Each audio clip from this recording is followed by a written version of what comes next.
Hey Zeb, I think you might be on mute. I sure am. Thanks, Liza. Small detail. Hey, everyone. Aldo, Derek, Jonathan, Leanne, Mike, thanks for joining. We're going to give people just a few more minutes here. We've got about 60 attendees or so, not bad. So we'll continue to keep this open for a little longer before we dive in. But before we started recording here, Eliza and Scott and I were just syncing, and my background came up with my daughter Harper, and I have a progression of her from when she was a baby joining various like work video calls where she would just pop in when I was on semi-paternity leave, up to where she comes into my office and joins internal Zoom calls. So I have kind of this string of different screenshots of her getting a little bit older every year on different Zoom calls with the team. So everyone's kind of seen her grown up. It's funny. It's cute. She's cute on camera. It's when off camera is when she gets feisty, you know?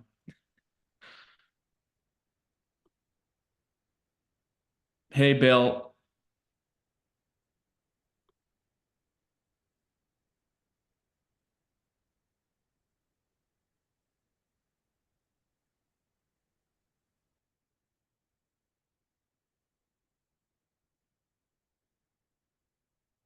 Mark, hey there. Let's get started in about 2 minutes. Give folks a little bit more time. If we can get a few more folks on the attendee side, yeah, we'll kick things off.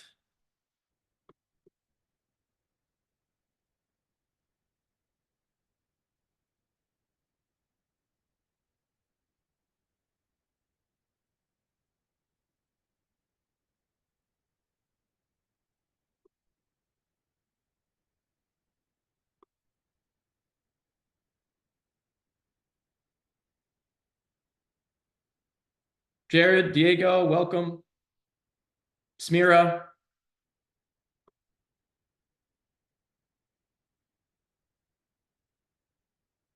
One more minute, guys. We'll get started. If you need some water or coffee.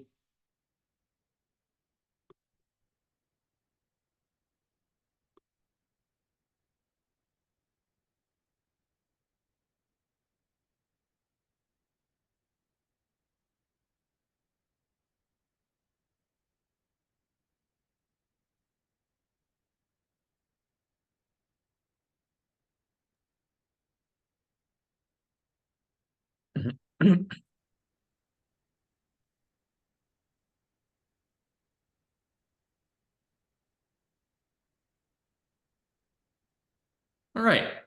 Let's Tammy, welcome. Let's get going here, everyone. Welcome. I think we have about a 45-minute webinar to go through with y'all. We're going to leave the last 15 minutes up until 1 Eastern for Q&A. But we are looking forward to the discussion here. Now, just to give y'all an intro here, we are living in this very new and rapidly changing reality for go-to-market teams, right? We're seeing outbound response rates tanking. We're seeing cratering opportunity creation. And depending on which report you read, we're seeing 40%, 50%, even as high as 60% of reps missing their quota last year. And people are kind of bearing witness to all this and driving claims like outbound is dead. We're seeing some doomsday kind of reckoning for companies and how they go to market. But from where we sit, outbound is absolutely not dead, but the old way of doing it is. And there are still so many companies who are stuck there.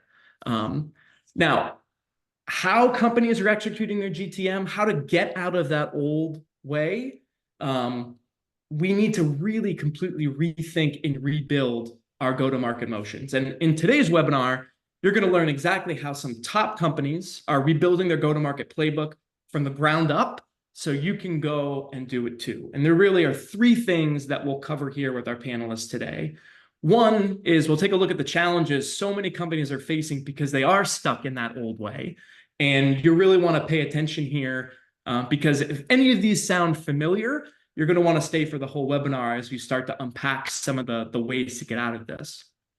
We'll also cover how the top 1% of companies are really realigning their thinking about what kind of a great fit customer looks like. And we'll cover some of the signals and the tools and the solutions, of which Enigma and LeadGenius are, of course, a few that they're using to really beat their competitors and get that done. And the third thing we'll go over is how these really quota-beating go-to-market teams are using signals to personalize their messaging and get record high response rates and opportunity creation, even in this really challenging go-to-market environment that we're in today. Now, before we get too deep, I do want to introduce y'all to our panel here today. We have some great participants. First, Eliza from Enigma, please introduce yourself. Tell us a little bit about what Enigma does in this space to get us started.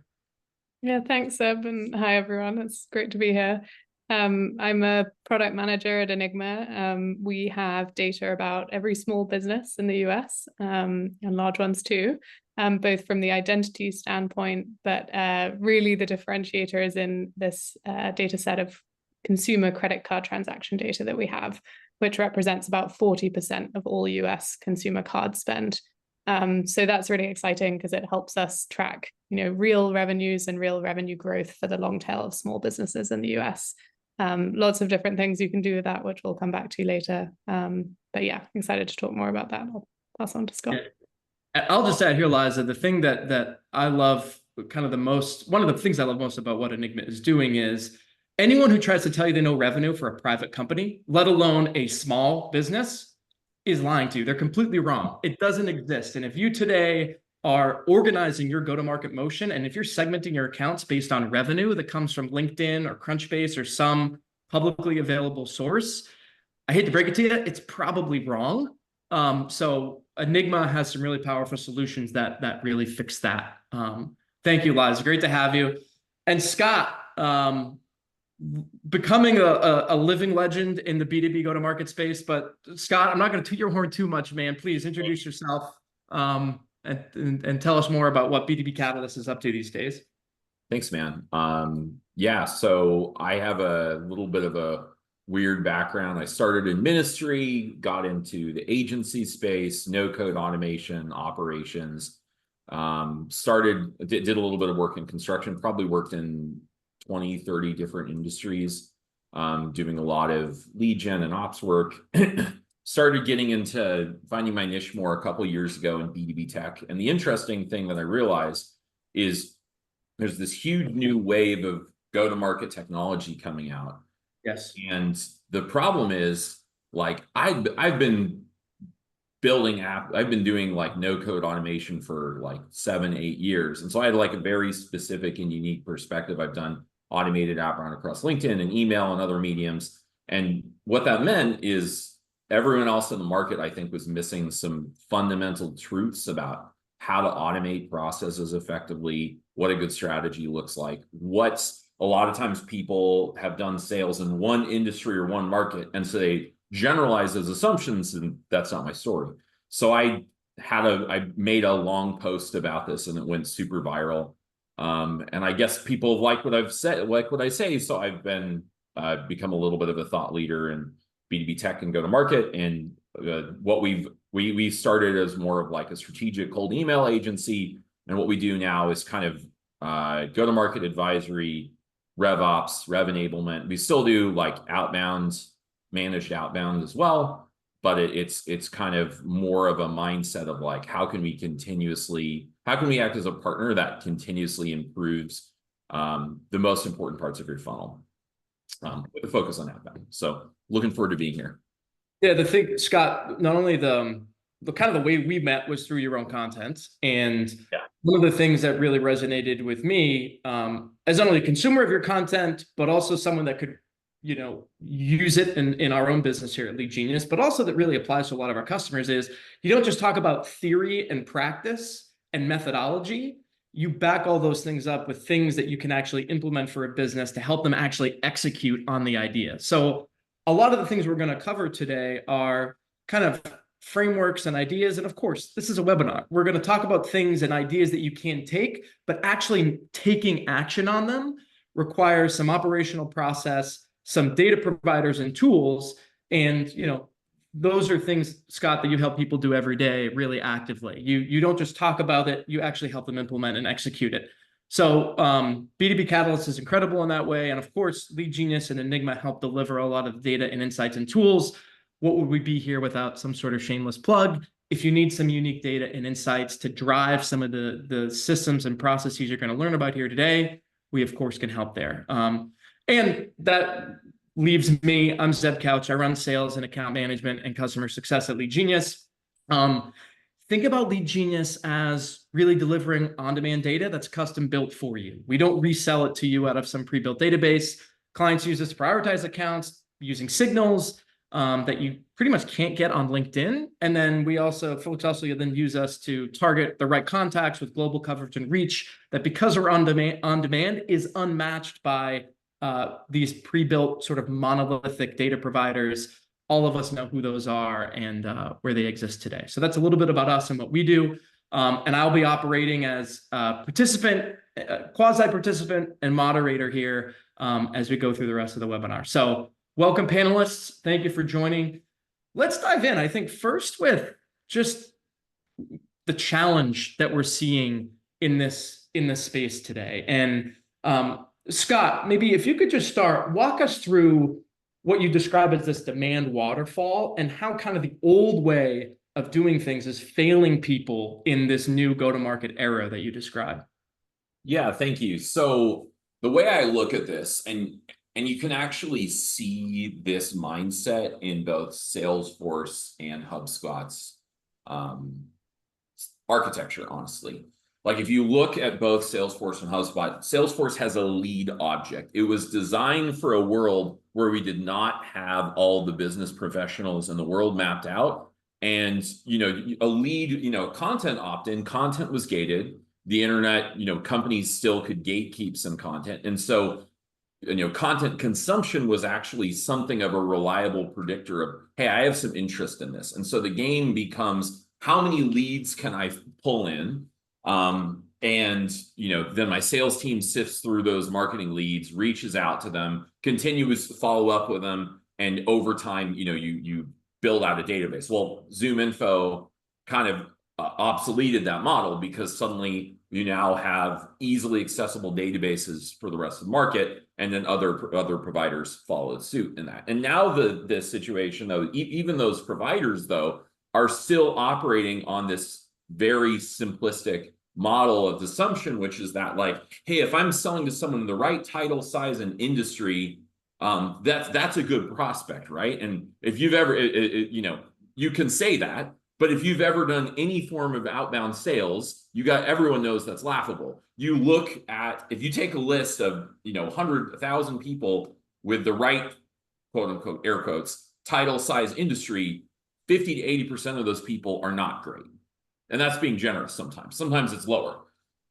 So this is kind of the problem that you get to is if you have this broad lead search or advertising target, you get a lot of unqualified MQLs. One time I did an analysis with GetRev AI on someone's MQLs versus one customer's. 80% of the MQLs had no significant commonalities with the best customers. That's kind of a scary thing when you think about how much marketing spend is getting burned on unqualified leads. So of course, marketing isn't happy. They maybe barely hit their MQLs, but sales hates them because the leads and the accounts for those leads are unqualified, or the sales reps have to manually do that. That still exists today, by the way. One of the prospects I'm working with, the marketing team is kind of struggling, and the BDR team is literally spending 2 hours a day qualifying accounts, and they're essentially carrying the entire revenue org's quota. So that they either have to manually qualify accounts with research, or they have to sell to unqualified accounts. The opportunities don't convert very well, and then CS throws up their hands because sales is desperately trying to close anyone, and the bad fit customers aren't there. So it's really this totally misaligned model. Chris Walker has done some great stuff on this, and I think there's a unique opportunity where, hey, you can actually just target good fit customers from the beginning and align the entire team around it. And then you can actually serve people that receive value from you. And I want to emphasize here really what this is. What we're really saying is that targeting allows you to identify product market fit in a data-driven way and target companies that you have strong product market fit with. And so I want to emphasize, like, I think with us in the revenue team, sometimes we live in a silo, and we have to be honest with ourselves, and we have to be honest with product people. Sorry, Eliza, like, hey, we can only sell within the world that we actually have product market fit. And that's really what this best fit customer analysis is designed to do, is tell us where can we actually win. Before we jump on, I'll let you guys jump in with any comments. Yeah, no, I mean, I think the part of this that really resonates with me is you do a broad search, sales dislikes the MQLs, things are still sold, deals are still sold. Yeah. But there's this kind of nasty loop that a company gets into where they sell the deals, but they aren't great fit customers. And you pointed out here on the last bullet point, there's longer sales cycles, low conversion rates, but higher churn. These customers churn out because they weren't a great fit in the first place. Customer success is upset. Account management is upset. But then what's the solution on the top of the funnel? Oh, we need to find more. And we have high churn. We need to replace that revenue. Let's go find more. But they don't change the way they did it in the first place. And this loop just repeats itself. Broad search, industry criteria, general titles and seniorities. And this nasty loop continues to perpetuate itself, right? And this idea of, look, let's now look at what happened at the bottom of the funnel. Who are our best fit customers? What makes them tick? Let's now rethink how that drives the whole top of funnel activity. It's something that when we put it this way, it's like, well, yeah, duh. But very few people actually do this in a meaningful way. We kind of get caught up in the same old industry title, seniority, company revenue, company location, type of loop over and over again. And it's obviously not working anymore. But Liza, from your perspective, how are you kind of seeing this across some of Enigma's customers? Yeah, I think this point around, unqualified leads is something that really resonates. We really try and help make sure that customers who are working with us are, targeting qualified leads from the very beginning of the funnel. So as you said, going to your best customers, figuring out what makes them, your ideal customer profile, and then just targeting those people from the very beginning. Doing that with banks, we've seen them increase response rates for marketing campaigns by like 200%. And a more recent example was kind of working with someone who's interested in really small online e-commerce sellers. And they had a lot of inbounds for their product that they were doing demos for. And they didn't really have a great way of figuring out who they should prioritize to do the demos with. And just by using Enigma's revenue, they could quickly filter, who is actually generating revenue already out of the people who want to do a demo of their product, who has kind of sufficient revenues for them to be large enough for them to want to work with them. And this is at like the really small end, this might be people making 100K in annual revenues, that it's going to be hard to get that data from elsewhere. And that kind of customer has seen like a 30% increase in the close rate of their demos. So yeah, really just thinking about how you can use data to get better qualified leads, and then seeing how that translates into making this whole waterfall kind of more efficient at the different stages of the sales funnel. We actually were in going through an evaluation with a customer that you and I are co-selling, Enigma and LeadGenius. And one of the things that they wanted to look at was, they had their existing customers. They were already thinking about, okay, we want to go out. They're going after Shopify merchants, a giant ocean. Mm-hmm. Yes, they want to focus on Shopify merchants that sell certain goods. Great initial filtering. But they knew that, okay, we want to look at our existing customers that sell those types of goods. They were already thinking about, we need to model these customers in some way. So they were already on the right track there. And what we were able to do is look at their existing customers and find that there was a certain percentage of chargebacks that their existing customers had that was much lower than kind of this industry average that they started to understand about the market in general. And that sort of chargeback range, that percentage of chargeback started to become a signal that they then used to model across the other Shopify merchants that were selling this particular type of particular subset of goods in order to better improve what accounts they're segmenting and who they're going after initially. A data point you can't find elsewhere, a data point that you really can't uncover unless you're looking at real transaction information, and one that, at least on the face of it, was completely unique and might actually help them drive a more efficient segmentation to go to market, just in a smarter way.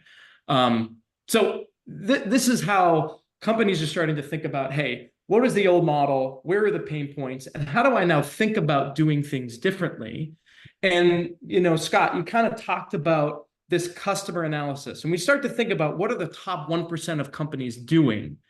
Walk us through now this type of new cycle or this repeatable process that goes instead from industry, title, seniority down to high churn and repeats itself. Instead, we're thinking about the customers in a new way. How does this flywheel start to work?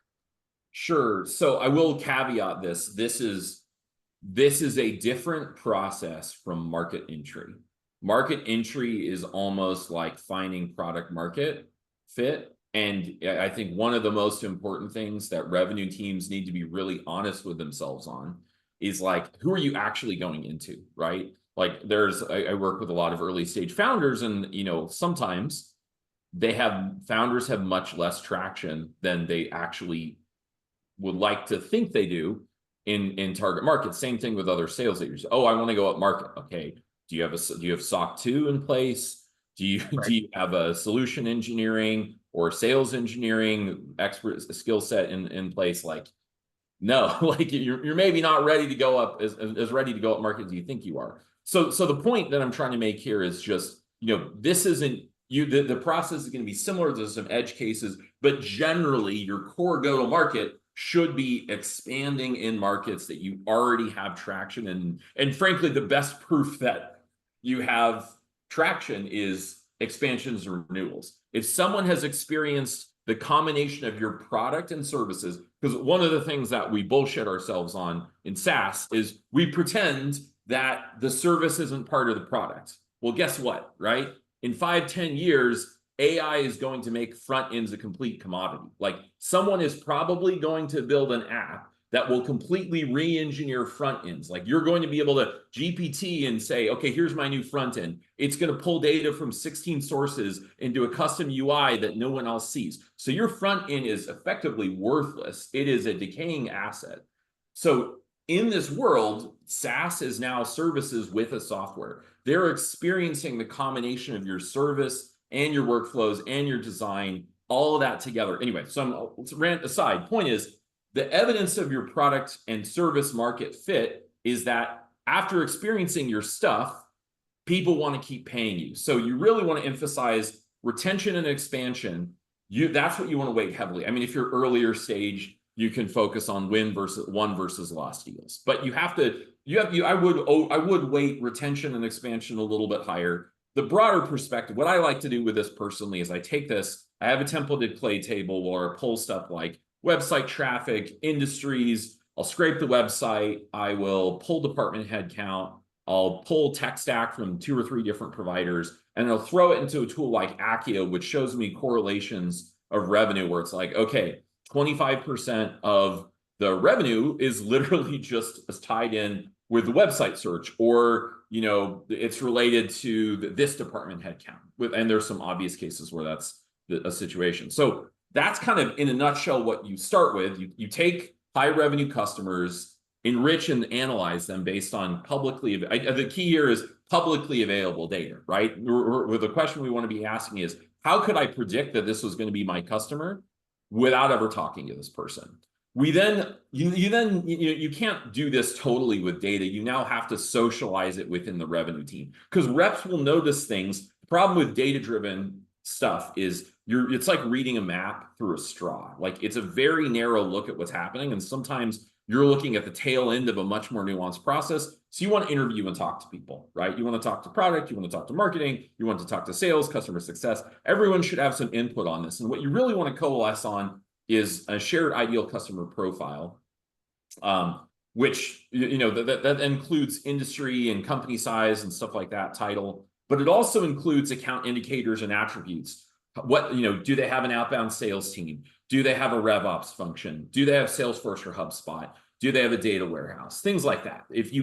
All of those things indicate investments that are much, much more nuanced and specific. And then once you have that, you can create an overall total addressable market of like, okay, theoretically, Salesforce could serve everyone that sells B2B, but in practice, if they don't have a dedicated ops person, they're going to really, really struggle to implement Salesforce, right? And so that's where you go from total addressable market to serviceable addressable market. And that's a function of what...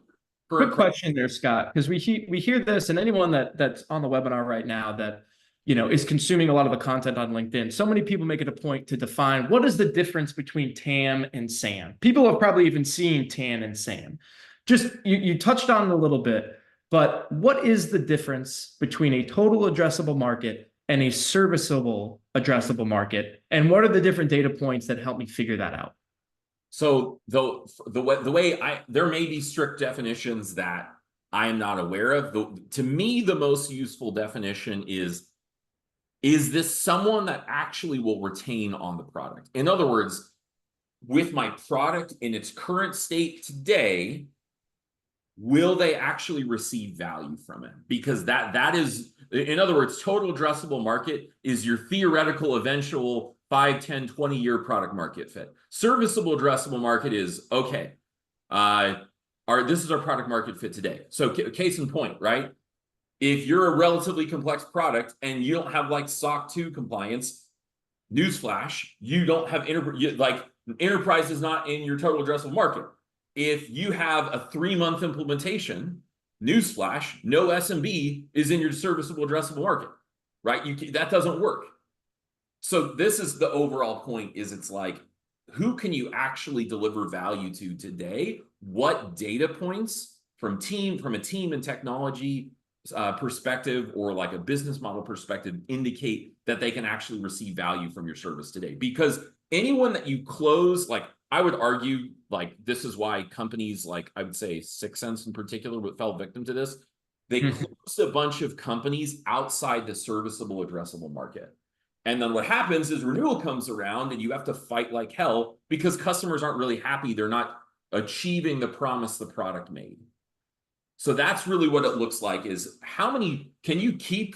The serviceable addressable market is the list of companies that can actually achieve the promise you're making with the promise.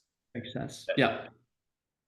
Then within that, you need to do some prioritization. Now, this is a little less relevant for SMB, but for enterprise, it's crucially important to say, okay, who's actually in a mode to spend capital? Who's in a buying cycle? Who has some active pain around this? And we'll cover some of the data points, but that's a really critical perspective. Now, what typically happens is the TAM or the SAM gets cut up by RevOps. It gets handed over to rep territories, and then the reps have to individually go build out their own high priority account lists. And so what ends up happening is you end up with very uneven territories. One rep might have like 3 times as many in-market accounts as another, right? And they're like, why is this guy not hitting quota? It's like, well, no one in your territory is in market. Or worse, if you don't have any of those deeper filtering layers, if you built out a territory that was based on the TAM, just theoretical industry marketers, dude, like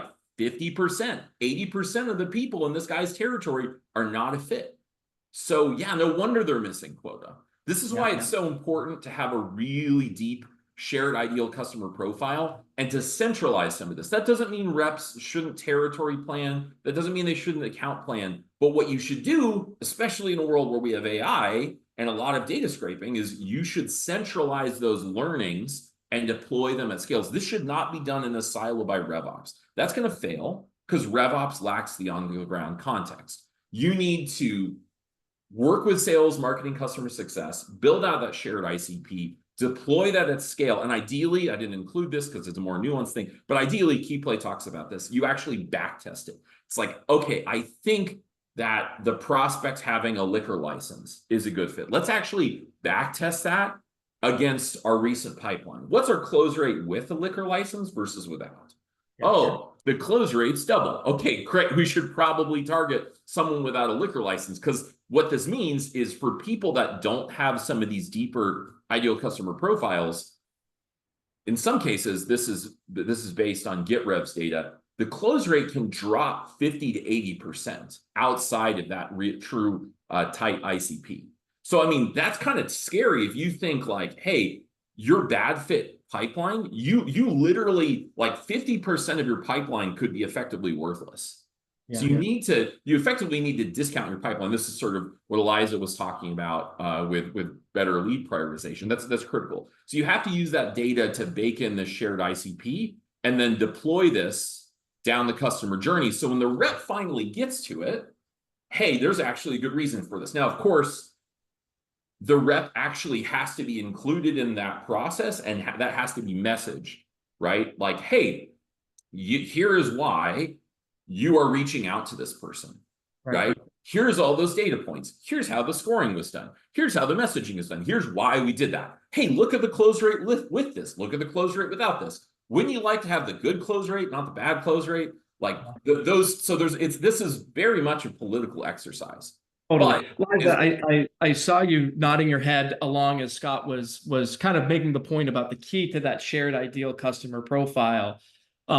Was there something that came to mind as far as, you know, an Enigma customer, or even Enigma using some of your own data internally to figure out who your rep should be going after?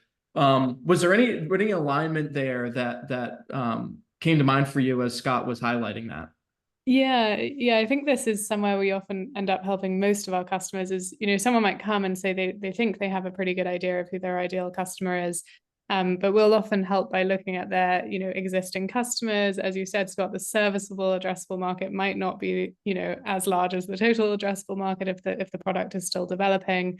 And we can really help them, you know, dig into what is it that defines that ideal customer profile. You know, maybe it's high-end restaurants in a particular geography. Maybe it's, you know, something to do with how fast your customers are growing, or what their average ticket size is.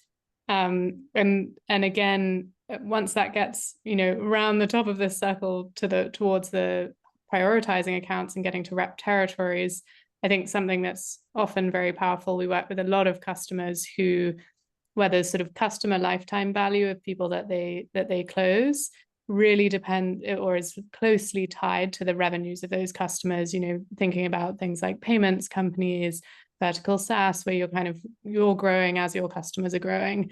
And in those cases, obviously, it's in the rep's best interest to prioritize the highest value customers first. And that's somewhere where we see often just even sorting by our revenues, the card revenues that we see, and the growth rates of those can be very powerful for those reps. Yeah, so these are great points. So again, we're kind of thinking about how are the top 1% of companies thinking about doing this today? And one great example, when Square was first launching their vertical sales effort, they were a LeadGenius customer. And one of the things that they did, smart company, always ahead of the curve, they were looking at their existing customers as they started to sign vertical businesses. Quick serve restaurants was one vertical that they saw signing a lot of deals in, right?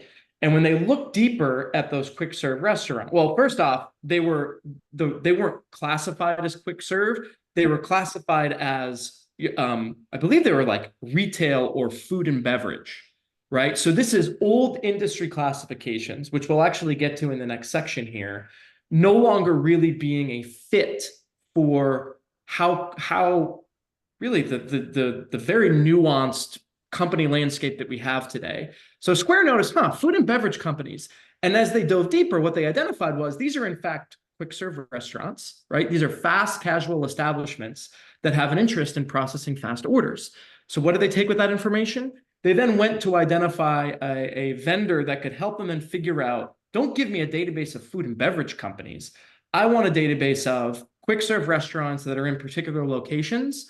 Oh, and by the way, if we look even deeper, These quick serve restaurants, if they have a liquor license, to Scott's point, if they have multiple locations, are actually much higher value for us because their average transactions are higher, right? So this is an example where a company that we all know now, when they first started going to market and before they were in all the different locations that you see today and before all this competition popped up, what they were doing is they're looking at their existing customers, getting deep and understanding what vertical they were having success in, and then figuring out what other data points could improve the segmentation to get accounts that are higher value.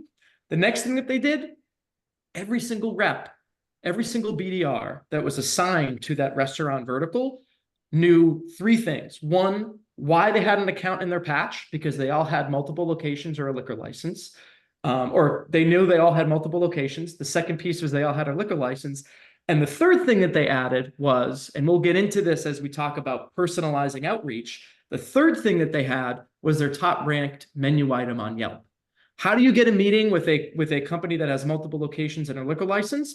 You point to something that's unique about them, that is business related, where they've had success. And for Square, they got really high response rates, adding in the subject line of their email the name of the top menu item on Yelp for that restaurant. So an example of how all these things can come together, how you can grab data and source and information from different places and build it into a really effective go-to-market play. And we all see how Square has grown since those early days, right? I do want to get into now some of the data points and examples that drive TAM identification, customer analysis, and SAM identification. But anything else here, Scott, on this flywheel that I interrupted you before you could finish walking through? No, this is good. I actually, you touched on some of the stuff we're going to cover later about signal-based messaging. Yeah. I think the thing let's definitely move into the data points next, because I think one of the hard parts about this is there's so much data. How do you aggregate it in a meaningful and useful way? Yes. So right now, and this is today. By the way, Scott, sorry to cut you off. One of the key questions we got was, there are so many signals, how many is too many? And how do I know which ones to focus on? So please, yeah, exactly. You're speaking the question. So the short answer here is, so what I would do initially is there's two things I would do. Number one, back test signals against customers and recent opportunities. And two, ask your best sales reps. Because I want to think, like, people over the point of a signal is to allow you to be a detective. Like, the point of a signal is to allow you to build a business case in a scalable way without ever talking to someone. And so that's really what you're trying to do. Your best reps are already doing this. So it's kind of, eventually the world of this will probably change. It's structured in this sort of data waterfall is structured in this fashion, mostly because that's kind of the most cost-effective way to do that today. It may change over time. So initially, I think, stuff like geography, employees, headcount, revenue, industry, sub-industry, I think that is still useful as a starting point, right? It's a good place to start because it cuts down the market. And I think in particular, in industry and business model, that is very key from a messaging perspective. You can have two companies with very similar business structures, but just because they're in different industries, the language of the messaging is going to have to be different. So from a segmentation perspective, this is really, really useful in cracking outbound. And early on in an outbound program, like going from 0 to 1, sometimes it's like, what I found to be the easiest situation is you ignore a lot of the details and you just focus on one sub-industry and one title cluster. Completely fair. Yeah, that's completely fair. One quick point here on industries. I gave the example of, if you look at a lot of these pre-built databases, industry classifications, I mean, they're as arcane as SICK and NAICS code, right? And they just don't fit the way that the landscape works today. And one of the things, Liza, I know you've developed on the Enigma side is, I think you call them industry tags or industry, they're more particular ways to understand a market. But yeah, tell us more about how that's useful for a lot of the folks you work with. Yeah, I think exactly to your point, we were hearing a lot of pain points from people who were saying my ICP does not align to a NAICS code. It is not, I know it's more granular than that, or maybe it's based on the types of products someone sells or something else that doesn't quite fit in these really rigid industry hierarchies. I think, one of the exciting things now with like all of the available technology with language models and also, being able to, as a human, you can easily go to a website of a company and identify what it is that they're selling, what kind of industry they're operating in, maybe even who they're selling to. And you can do all of those things now. I think one of our recent updates was bringing lots of data in from website scrapes and using that to predict really granular industries, not just, set to this rigid hierarchy, but thinking about, how can we really produce a text description that matches kind of what you or I might describe the business as doing if we visited the website. And yeah, so that will just really help make sure everything in this first part is actually qualified to be in the digital addressable market. Yeah, no, absolutely. We hear that so often as well, that there's nuance now, right? Brilliant. And a lot of the new technologies and solutions that are out there really enable some of this hyper filtering and hyper targeting. But Scott, you were talking about business model. I should just address this. It just occurred to me because this is obvious to me, but this is probably not obvious to everyone else. When I'm talking about business model, like the easiest way to solve for this stuff, it's not to do some weird ass thing or hunt for a data provider. Honestly, like though industry and vertical specific data providers are good, a lot of the times it's like, what are the specific actions your team does? Just get an AI agent to do that. And like, yes. Get a play account. I'm sure within that this is I think going to become table stakes takes in 1 or 2 years. But like, just get an AI agent. Like, stop messing around. Figure out what your reps are doing. Manually qualify account. Get an AI agent and prompt engineer until the AI agent does it, and then just do that at scale across your total addressable market. And then maybe you start with maybe you so there's like some data engineer. There's a little bit of like cost optimization here where you're like, hey, first thing I'm going to do is I'm going to actually push my tech stack into my TAM list, as well as like inside of Apollo, for instance, you can filter on, hey, do they have a RevOps or demand gen title? So I'll put that into my TAM list, and then I'll export the account list from Apollo and then put it into Clay to do like to check if there's an AI, to use an AI agent to check if they have SOC 2 or if they have a demo page or if they have case studies. Like that's so I think I should do that. Like I should caveat that. Like whatever your reps are doing manually, just start getting AI agents to do. Obviously, for specific verticals, it's very hard to beat a custom data provider, and especially if you can get transaction data like from Enigma. But that's the broader perspective, is like this is just sort of a mindset, right? Like this stuff, all of the stuff we're talking about here, this was doable 10 years ago. The way you did this 10 years ago is you built out a standard operating procedure and you hired a bunch of Indians or people in the Philippines to do it. Like that was being done by the top 1% of companies. It was just being done with outsourcing. So now what's happening is we can prompt engineer to do the same thing. Right. So that's one. This is one key thing too, and I'm keeping an eye on time here, but a lot of people think about using AI for whatever reason. The immediate thing they go to when they think about a go-to-market application is have it write my emails for me. That is already completely saturated, and people can already spot AI emails. The better way, if you're going to start using some of the technology that Scott is talking about, is use it to replicate processes. Use it to turn your best reps research, filtering, account identification, contact identification process into an automated workflow that you can democratize across your worst reps. That is some of the ways that we see some of these top teams thinking about using AI, at least initially. And we'll get into some of the messaging and how it can be applicable in the next slide. But just a call out there, Scott, as you were going through, I see this so often, and AI messaging, people already can spot it, and it's already creating a bunch of spam. But anyway, next piece, identifying our SAM with some of the data points and attributes that you've highlighted here. Yeah, I mean, really what that is this should come from conversations. Like, this should all be part of your ICP documentation. So for instance, the way UserGems does this is they use job titles to infer whether someone has an outbound sales function. Right. And then it's like, okay, if you've got an outbound sales function, that's a good indicator. We should run with that.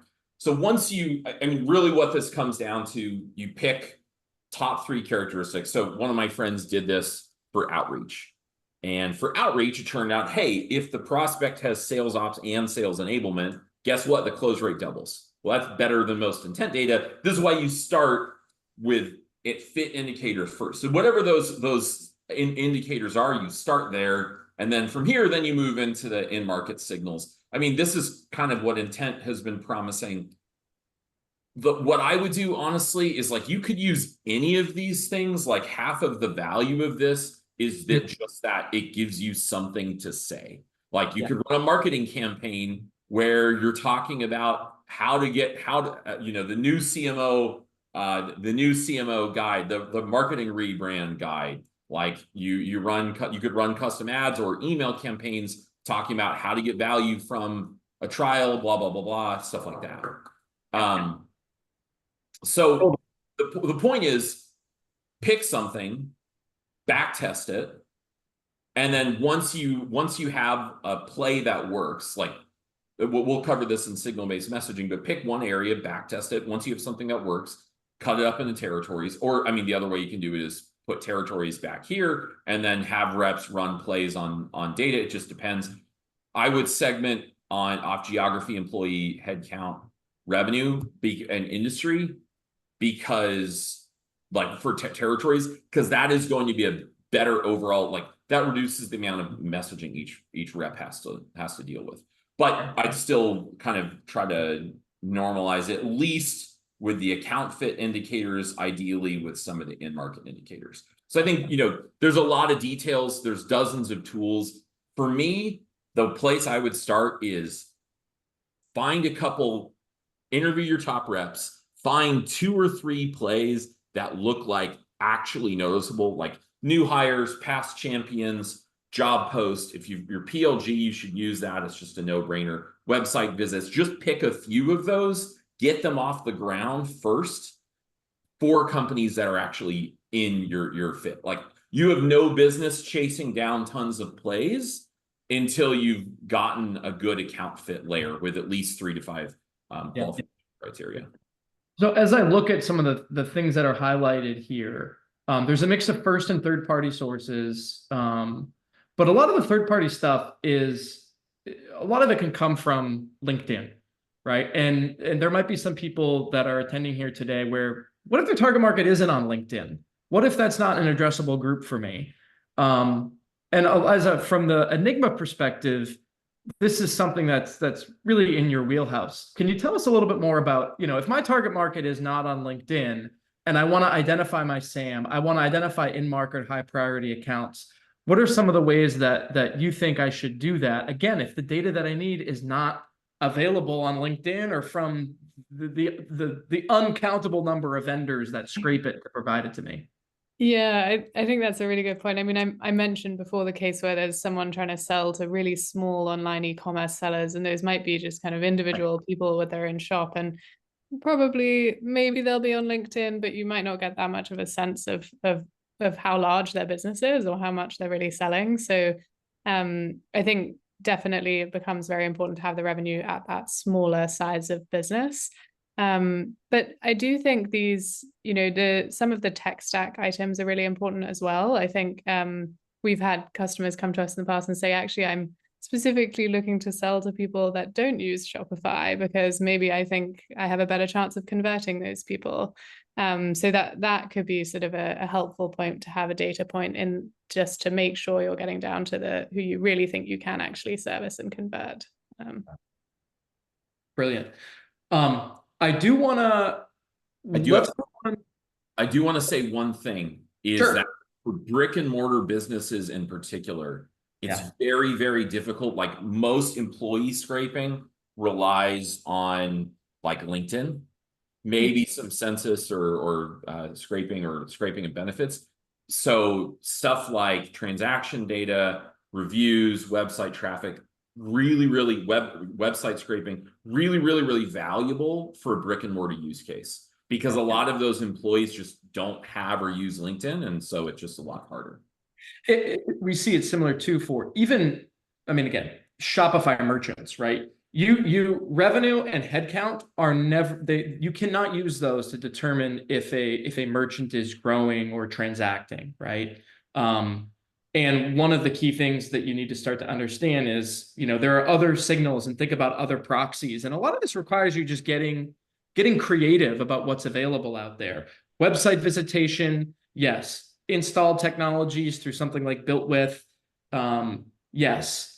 Social following growth, right? And of course, yes, if you can get access to transaction data with something like Enigma, these are things that can, certainly be helpful.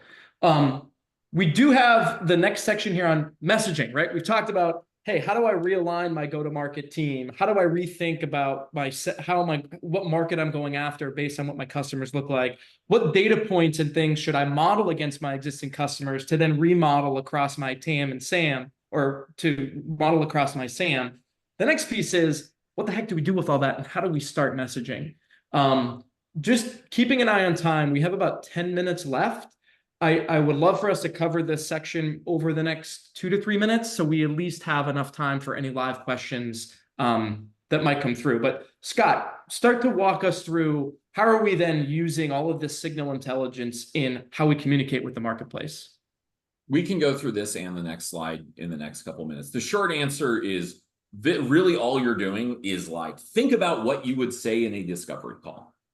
You have unlimited time to research all of this stuff from the account fit or from the in-market signals. What would you actually say, or what would a prospect say to you of, well, we just hired a new VP of sales, so we're trialing new call recording tools and we're getting active in sales communities. Hey, guess what? That's 3 signals right there. That's an indicator that there's some data points. You back test that against the pain points and value propositions relative to the persona. What pain does this indicate? Because you need to infer a problem, not just look at a signal. And then you create content around that and distribute that to different sales channels. So if you could go to the next slide, and we'll address that. So really, to me, this is what I think. This is how you divvy this up in a useful way. I think marketing should own the ICP build out, and building the buyer personas. Create content and executing ads around it. Sales, they're the ones that actually seize the account on the ground. This includes sales development. Who are the buyer personas? They're the ones on the ground actually talking to people again. Territory assignment after in-market elements. And then, sales execution, giving feedback to marketing on the actual data or on the actual messaging. And I think customer success should help with some of the persona pain points in customer interviews. Ultimately, that should feed back in the marketing, in my view, but customer success has more opportunity to interact in an ongoing way. And RevOps should take the data. RevOps, I don't think, should own the ICP. I think they should own the customer analysis and use that as feedback that marketing and sales then own. But they're the ones that make sure the data is clean, get the tools set up, orchestrate the lists, those kinds of things. I think we're good for questions. Yeah, no, great quick walkthrough there on ownership and who owns what piece of the pie, which can often there's some muddy waters there. We do have hand raising on, I believe. And if there's any live questions, we can unmute you so you can ask them live, or feel free to put them in the chat. We did have one question come in about the application, Scott, that you mentioned using to find correlations from all of that scrape data. I answered, I believe it was Accio, right? AKKIO was the tool that you used. I mean, you can use Accio. The Accio is convenient because you can ingest a lot of text data really easily to find keywords. But frankly, you can do a lot of this in pivot tables too. Yeah. Right. Pivot tables is kind of the short-term substitute. You're a lot of times, especially early. I mean, eventually you want to hire data scientists and stuff like this. Really what you're looking for is just directional correlations to focus your team. Usually there isn't at least in an early stage go-to-market motion, like you're never going to figure this out all at once. It's going to be an iterative process. So you're just looking for a direction, like where are we winning more, and you're trying to understand it. And you pay, like, I wouldn't over-index on the qualitative side. Like Accio, great tool, but I wouldn't over-index on the qualitative side. I would focus on like get a good direction and pay a lot of attention to the actual conversations you have in the market. Yeah. So I have a question, and Liza, I'm curious how often maybe you see this when we think about in-market providers like Sixth Sense or Bombora. They don't score accounts, but they apply like a naming convention to an account. Heating up, surging. That indicates that it's the right moment in time to reach out because they're researching your company, they're clicking on Bitstream data, whatever it is. And then that kind of goes into when we think about proxies for intent, because there's plenty of industry verticals and places around the world where intent has no coverage. I don't care what Sixth Sense tell you, what Bombora tells you. If you go to certain parts of Europe or Latin America or into small businesses, they can't tell you who's searching for what, right? And then you start to find proxies. What are the different proxies for in-market information or in-market intent? And then some of our customers have asked us, well, how do I now score this?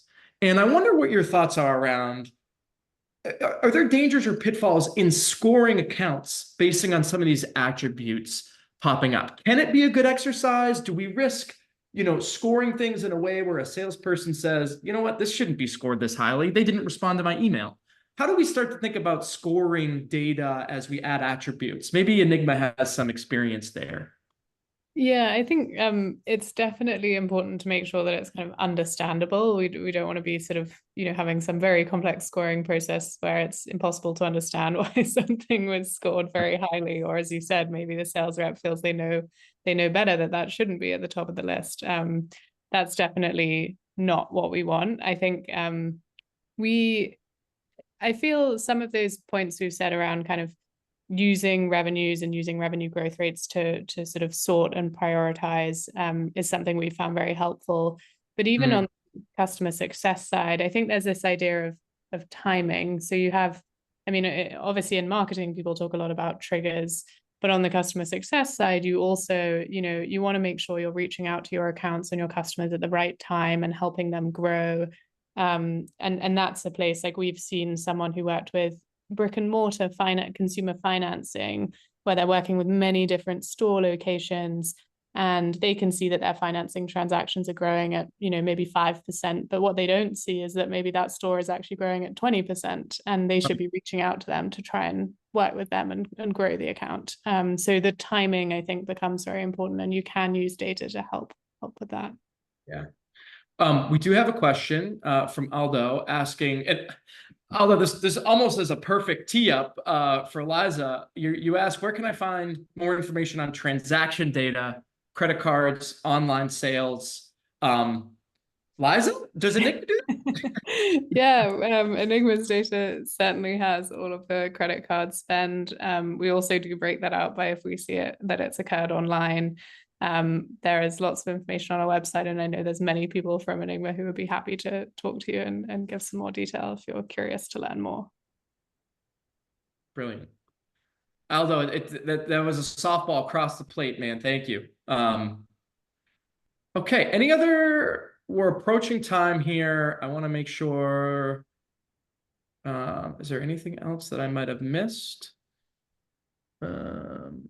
What's a problem? We have to go in a couple of minutes, but what's a problem you guys are looking to solve in your teams like now? Like, would love to hear like, okay, there's a lot of theory, or we're probably going to do a webinar like this again. What are the most pressing concerns like in your team now that like, how can we help you win this quarter, next quarter?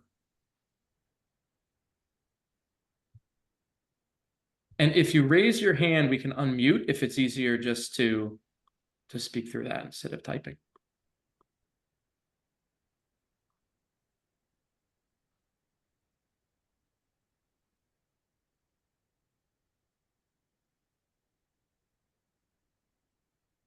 Scott, no one has any challenges. They just came to hear our brilliance. Great point, though. I mean, look, like Scott said, we want to start putting these together on a more regular basis. Any feedback is welcome. Things that maybe we didn't cover that you thought you would learn today would be ideal. So feel free to send those at any time.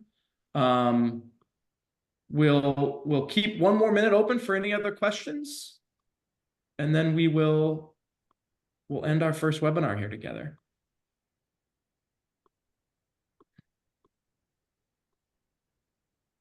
I don't know if people had their AI agents join, but our attendee amount has been consistent the whole time. So at least everyone stuck around for the whole thing. And thank you all for coming. Yeah. Thank you so much. All right. We'll see you guys. Brilliant. Cheers, everyone. Bye.